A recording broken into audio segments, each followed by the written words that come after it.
Visa કૌભાંડ લઈને ખુલાસો થયો છે। સમગ્ર વિઝા રેકેટમાં ચોંકાવનારી માહિતી સામે આવી છે। અમદાવાદથી આ સમાચાર એજન્ટોની જુદી જુદી મોડસ ઓપરેન્ડી સામે આવી હતી।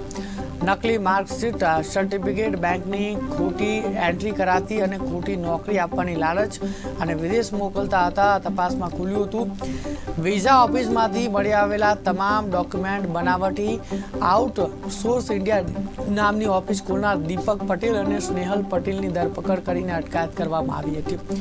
સીઆઈડી ક્રાઇમે અત્યાર સુધી કુલ 5 ફરિયાદ નોંધી હતી। અલગ અલગ કેસમાં 4 આરોપીની ધરપકડ કરી ચૂક્યા છે અને મુખ્ય સૂત્રધાર એવા એજન્ટ પકડવા સીઆઈડી ક્રાઇમની તપાસ શરૂ કરી હતી।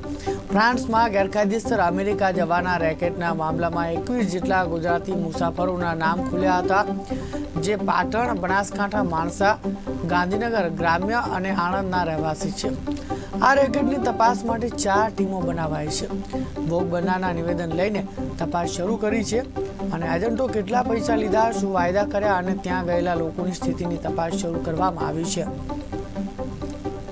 આપ સૌ જાણો છો કે ગયા અઠવાડિયામાં આપણે અમદાવાદ, ગાંધીનગર અને અન્ય જગ્યાના સ્થિત અમારી પાસે જે અમારા પર્સનલ ખાનગી ઇન્ટેલિજન્સ સોર્સેસમાંથી માહિતી મળેલ હતી અને તે મુજબ અમે અલગ અલગ જગ્યાએ રેડ કરેલ હતી અને રેડ દરમિયાન અલગ અલગ જગ્યાએથી ઘણા બધી સામગ્રી, પુરાવાના યોગ્ય જે સંયોજન્ય પુરાવા છે એ વસ્તુ કબજે લીધેલ હતી અને તે મુજબ અમે 5 કુલ એફઆઈઆર આજ દિન સુધી દાખલ કરેલ છે। અમે ખાતરી છે કે હજી આમાં તપાસ, વધારે ડોક્યુમેન્ટ વેરિફિકેશન, જે ડેટા મતલબ એનાલિસિસની પ્રક્રિયા છે, અલગ અલગ ફોર્મેટના ડેટા છે, અલગ અલગ પ્રક્રિયામાં છે, અલગ અલગ ડિવાઇસના છે, તે ફોર્મેટ કર્યા પછી અમારી પાસે અલગ અલગ પ્રોસેસ કર્યા પછી અમારી પાસે અલગ અલગ પુરાવા સામે આવે છે અને ત્યારબાદ અમે ગુના દાખલ કરીએ છીએ। તો છેલ્લા 5 ફરિયાદમાં અલગ અલગ આપણે ગુના દાખલ કરેલ છે। એમાં એમઓ તરીકે નોર્મલી એક અલગ અલગ પ્રકારની દરેક કેસમાં એમઓ છે।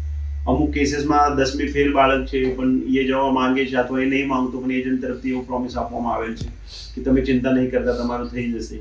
પછી એના કમ્પ્લીટ કાગળો ખોટા બનાવવામાં આવે છે। બહારનું સર્ટિફિકેટ છે, કોલેજનું ડિગ્રી સર્ટિફિકેટ છે, પછી બીજી કઈ જગ્યાએ એક્સપિરિયન્સ ધરાવે છે તે સર્ટિફિકેટ છે। અમુક કેસીસમાં પીઆરના કેસીસમાં અથવા સ્ટુડન્ટ વિઝાના કેસીસમાં પર્સન્ટેજ વધારીને આપવામાં આવે છે ફોલ્સ ડોક્યુમેન્ટના લીધે। તો એ માત્ર એ ભોગ બનનાર વ્યક્તિ સાથે જ નહીં પરંતુ વિસ્તારના, રાજ્યના અને દેશના જે અમુક શૈક્ષણિક સંસ્થાઓ છે, નામચીન બિઝનેસ હાઉસીસ છે અથવા બેંક છે, ફોરેનના જ્યાં યુનિવર્સિટી માટે એ લોકો જાય છે ત્યાં યુનિવર્સિટી છે, એ તમામ સિસ્ટમ સાથે એક છેતરપિંડી છે અલગ અલગ ગવર્મેન્ટ ઇન્સ્ટિટ્યુશન સાથે।